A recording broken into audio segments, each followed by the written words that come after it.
It's January 17th, 1893, and another remarkable event is about to be uncovered by Arion, Rebecca, and Olly, the Retrospectors.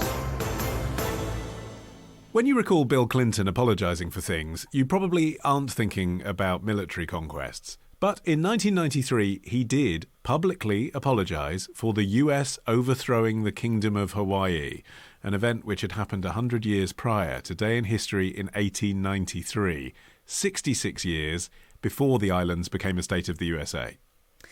Yeah, and the coup was the work of the so-called Committee of Safety, a 13-man body of white elites, most of them American-born, several of them sugar planters and pineapple barons, and their end goal had always been the annexation of Hawaii by the US.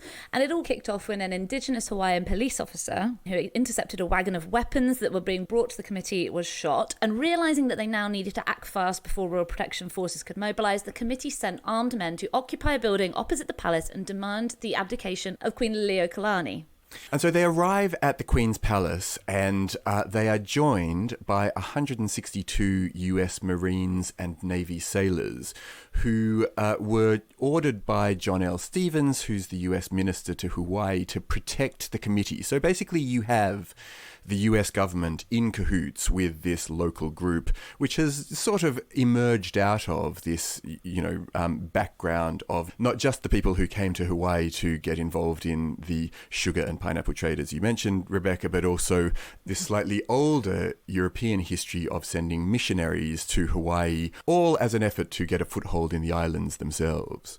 Yeah, so let's talk about the Kingdom of Hawaii as it was historically up to this point. It was, and I think a lot of Americans these days are still not taught this, an independent nation with 99 diplomatic and council posts around the world.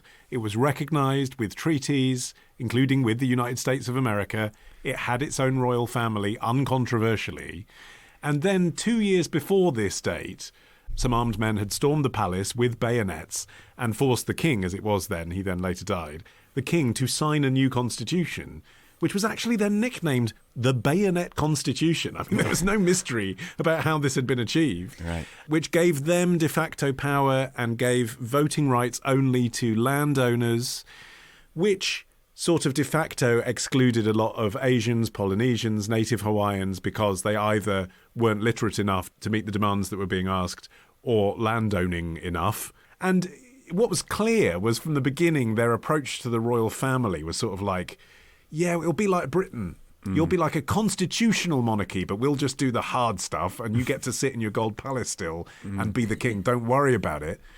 But then he died and Queen Liliuokalani became Hawaii's first and last queen following that sudden death. And she started saying, well, can we have some voting rights for the native Hawaiians, please?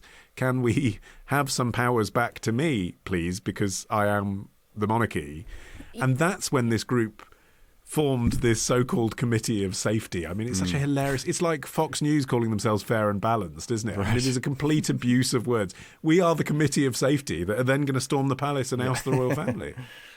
Yeah, well, she'd been very active in Hawaiian public life for a long time. So her brother David, the king you were talking about, who was forced to sign the Bayonet Constitution, he was on the throne for 17 years. And during that time, she had been kind of the public face of Hawaii in a lot of ways. She had acted as a regent briefly when her brother went on a world tour in 1881.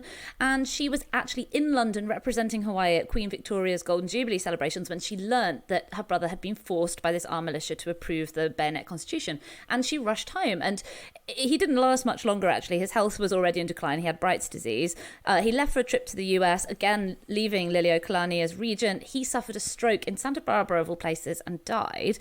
And as soon as she came to power, she decided it was going to be her mission to overturn the Bayonet Constitution as soon as possible. And to be completely fair, it wasn't just about restoring power to the native Hawaiians who'd been excluded. It was also about the fact that the Constitution had taken away so much power from the royal family. Yeah. And, this is the position that she had been raised for, and she didn't want to give it up. Yeah, and the US interest in Hawaii was I suppose partly, there were expansionist elements in the US at this time, but by the time the US had got serious about looking beyond its own borders to even think about conquering new lands, I guess much of the world had already been claimed by the other colonial powers that were out there, and there were only really a few distant territories in Africa and Asia, not that these were in any way up for grabs, obviously, but that a power like the US could convince itself were available for taking over.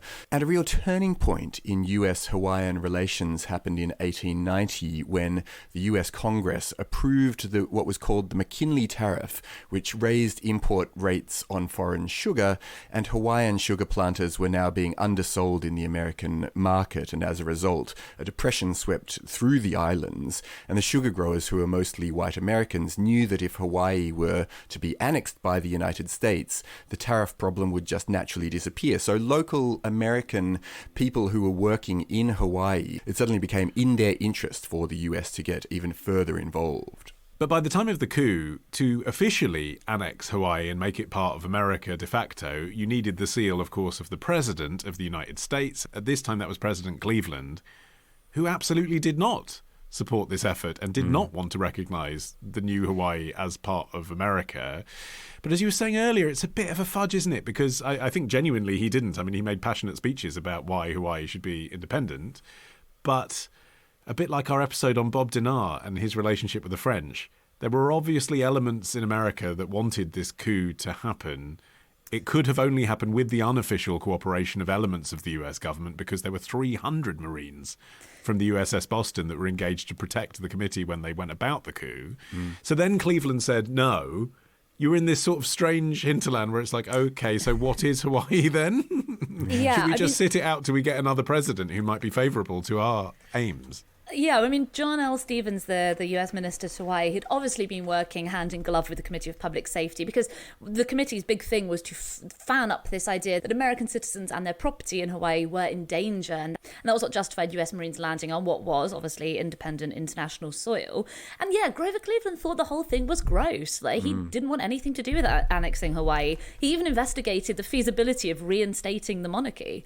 And the annexation actually wasn't done until 1898. And that was provoked by fears that Japan would otherwise add the islands to its empire. So it was formally annexed to the US in a flag-lowering, flag-raising ceremony that was attended by almost none of the native population. Yeah, and specifically not by Queen Liliuokalani, even though she was invited. And in between those two events, her being ousted and then the annexation, there was a attempted coup by Hawaiian royalists against the Republic, but it didn't succeed. She was arrested for her alleged role in that and convicted of treason. But then because she was kind of like a favourite dignitary, I mean, it's a strange thing, isn't it, as often happens with ex-royals. She was then like, oh, but do you want to come to the ceremony where we change the flags around? And she was like, no. I mean, she's such a fascinating and impressive character. Among her many strengths, as well as, you know, doing quite a good job of advocating for the people of Hawaii and sort of almost getting through to the decision makers in Washington that ultimately would have mattered. She was also a really brilliant composer, and I never knew this, but one of like that classic tune that you think of when you think of Hawaiian music, the sort of down now now now, that's her own work, that's her composition. And I'm not familiar with it, Arion. Can I hear the second word? It goes on very similarly. Aloha O, the Hawaiian song everybody in the world knows. It was literally one of the default program tunes in our school keyboards. I mean, that probably wasn't what she was envisioning when she wrote this beautiful tribute to her native land, but still. Yeah, and she wrote it on a ukulele, right? That's cool. It wasn't just like she started humming it like Lionel Bart. She had great fluency with their national instrument. She could play a bunch of instruments as well, including, you know, the sort of stereotypical young Western lady of the Victorian era things. You know, she was accomplished on the piano. But that was the strange thing, is that her family and other families in the Hawaiian nobility really had one foot in both worlds. You know, at this point, much like the European nobility, the Hawaiian nobility liked to marry in. They were actually a pretty small group, and most of them were converts to Christianity, and they sent their children to Western-style schools. Actually, Liliuokalani and her siblings attended a school that was at one point literally called the Chief's Children's School, later the Royal School, and it was exclusively for families who were, you know, in some way in line to the throne. Parents' Day must have been kind of awkward there, no? yeah, just stabbing each other, pushing each other down the stairs.